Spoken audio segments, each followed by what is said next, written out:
புனித லூக்கா எழுதிய தூய நற்செய்தி அதிகாரம் 24 இறைவார்த்தைகள் 13 தொடக்கம் 35.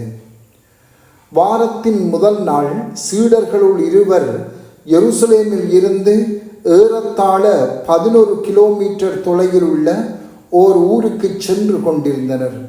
அவ்வூரின் பெயர் எம்மாவு. அவர்கள் இந்நிகழ்ச்சிகள் அனைத்தையும் குறித்து ஒருவரோடு ஒருவர் உரையாடிக்கொண்டே சென்றார்கள். இப்படி அவர்கள் உரையாடிக்கொண்டும் வினவிக்கொண்டும் சென்றபோது இயேசு நெருங்கி வந்து அவர்களோடு நடந்து சென்றார். ஆனால் அவர் இயேசு என்று அறிந்து உணர முடியாதவாறு அவர்கள் கண்கள் மறைக்கப்பட்டிருந்தன. அவர் அவர்களை நோக்கி, வழிநெடுகிலும் நீங்கள் ஒருவரோடு ஒருவர் பேசிக்கொண்டிருப்பது என்ன என்று கேட்டார். அவர்கள் முகவாட்டத்தோடு நின்றார்கள். அவர்களுள் கிளேயோப்பா என்னும் பெயருடைய ஒருவர் அவரிடம் மறுமொழியாக, எருசலேமில் தங்கி இருந்தவர்களுள் உமக்கு மட்டும்தான் இந்நாள்களில் நிகழ்ந்தவை தெரியாதோ என்றார். அதற்கு அவர் அவர்களிடம், என்ன நிகழ்ந்தது என்று கேட்டார். அவர்கள் அவரிடம், நசரேத்து இயேசுவை பற்றியே பேசுகிறோம். அவர் கடவுளுக்கும் மக்கள் எல்லாருக்கும் முன்பாக சொல்லிலும் செயலிலும் வல்ல இறைவாக்கினராக திகழ்ந்தார். அவர் இஸ்ரவேலை மீட்கப் போகிறார் என்று நாங்கள் எதிர்பார்த்திருந்தோம். ஆனால் தலைமை குருக்களும் ஆட்சியாளர்களும் அவருக்கு மரண தண்டனை விதித்து சிலுவையில் அறைந்தார்கள். இவையெல்லாம் நிகழ்ந்து இன்றோடு 3 நாள்கள் ஆகின்றன. ஆனால் இன்று எங்களைச் சேர்ந்த பெண்களுள் சிலர் எங்களை மலைப்புக்குள்ளாக்கினர். அவர்கள் விடியற்காலையில் கல்லறைக்கு சென்றார்கள். அவருடைய உடலை காணாது திரும்பி வந்து வானதூதர்களை கண்டதாகவும் இயேசு உயிரோடு இருக்கிறார் என்று அவர்கள் கூறியதாகவும் சொன்னார்கள். எங்களோடு இருந்தவர்களுள் சிலரும் கல்லறைக்கு சென்று அப்பெண்கள் சொன்னவாறே இருக்க கண்டனர். ஆனால் அவர்கள் இயேசுவை காணவில்லை என்றார்கள்.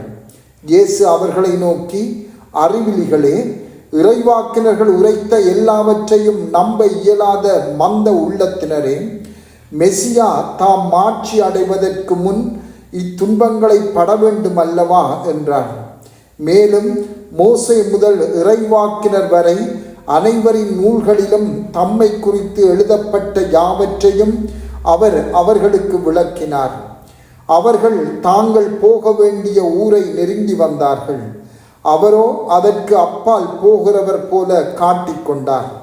அவர்கள் அவரிடம், எங்களோடு தங்கும், ஏனெனில் மாலை நேரம் ஆயிற்று, பொழுதும் போயிற்று என்று கூறி கட்டாயப்படுத்தி அவரை இடங்க வைத்தார்கள். அவர் அங்கு தங்குமாறு அவர்களோடு சென்றார். அவர்களோடு அவர் பந்தியில் அமர்ந்திருந்த போது அப்பத்தை எடுத்து கடவுளை போற்றி பிட்டு அவர்களுக்கு கொடுத்தார். அப்போது அவர்கள் கண்கள் திறந்தன. அவர்களும் அவரை அடையாளம் கண்டு கொண்டார்கள். உடனே அவர் அவர்களிடம் இருந்து மறைந்து போனார். அப்போது அவர்கள் ஒருவரை ஒருவர் நோக்கி, வழியிலே அவர் நம்மோடு பேசி மறைநூலை விளக்கும் போது நம் உள்ளம் பற்றி எரியவில்லையா என்று பேசிக்கொண்டார்கள். அந்நேரமே அவர்கள் புறப்பட்டு எருசலேமுக்கு திரும்பி போனார்கள். அங்கே 11 அவர்களோடு இருந்தவர்களும் குழுமியிருக்க கண்டார்கள். அங்கிருந்தவர்கள், ஆண்டவர் உண்மையாகவே உயிருடன் எழுப்பப்பட்டார், அவர் சீமோனுக்கு தோற்றம் அளித்துள்ளார் என்று சொன்னார்கள். அவர்கள் வழியில் நிகழ்ந்தவற்றையும் அவர் அப்பத்தை பிட்டு கொடுக்கும் போது அவரை கண்டுணர்ந்து கொண்டதையும் அங்கிருந்தவர்களுக்கு எடுத்துரைத்தார்கள். சிந்தனை. எம்மாவு சீடர்களின் கதையை நாங்கள் இன்று வாசிக்க கேட்டோம். நம்பிக்கை இழந்த நிலையிலே, குழப்பமுற்ற நிலையிலே அவர்கள் நடந்து போய்கொண்டிருக்கின்றார்கள். இயேசு இஸ்ரவேல் மக்களை மீட்கப் போகிறார் என்று நாங்கள் எதிர்பார்த்திருந்தோம். ஆனால் அவர் கொல்லப்பட்டு விட்டார். இது அவர்களின் நம்பிக்கை இழந்த நிலையாகும். அவர் கொல்லப்பட்டு இன்றோடு 3 நாள்கள் ஆகின்றன. ஆனால் அவர் உயிர்த்து விட்டார் என்ற செய்திகள் அவர்களை குழப்பத்தில் ஆழ்த்தின. இந்த வேளையில் இயேசு அவர்களுடன் பயணத்திலே இணைந்து கொள்கிறார். அவர்கள் இயேசுவை அடையாளம் கண்டு கொள்ள முடியாதவாறு இயேசுவின் அடையாளம் மறைக்கப்பட்டிருந்தது. இயேசு அவர்களின் கதைகளை கேட்டு அவர்கள் இறைவார்த்தையை விளங்கிக் கொள்ளாததையிட்டு தமது கவலையை வெளிப்படுத்துகின்றார். தொடர்ந்து மோசையின் சட்டங்களிலும் இறைவாக்கு நூல்களிலும் தம்மை குறித்து எழுதப்பட்டுள்ள யாவற்றையும் விளக்கப்படுத்துகின்றார். அப்போது சீடர்கள் அதனை புரிந்து கொள்ளத் தொடங்குகின்றார்கள். அதனால் அவர்களின் உள்ளம் அவர்களுக்குள்ளே பற்றி எரியத் தொடங்கியது. இறுதியாக நற்கருணை என்ற கொடையே அவர்களின் கண்களை திறக்க வைக்க இயேசுவை அடையாளம் கண்டு கொண்டனர். இயேசு ஏன் முதலில் தமது அடையாளத்தை அவர்களுக்கு மறைத்தார்? காரணம் அவர்கள் நம்பிக்கையற்றிருந்ததே ஆகும். அவர்கள் எதிர்பார்த்த மீட்பு கிடைக்கவில்லை என்பதும், மீட்பர் ஒருவர் ஏன் துன்பப்பட வேணும், ஏன் கொல்லப்பட வேண்டும் என்பதை புரிந்து கொள்ள முடியாமலும் அவர்கள் இருந்தார்கள். இந்த எம்மாவு சீடர்களைப் போலவே நாமும் பல தடவைகளில் நம்பிக்கை சார்ந்த விடயங்களில் சந்தேகப்பட்டு குழப்ப நிலையை அடைகின்றோம். இதற்காக இந்த சீடர்களிலே எங்களை நாங்கள் பார்க்க வேண்டும்.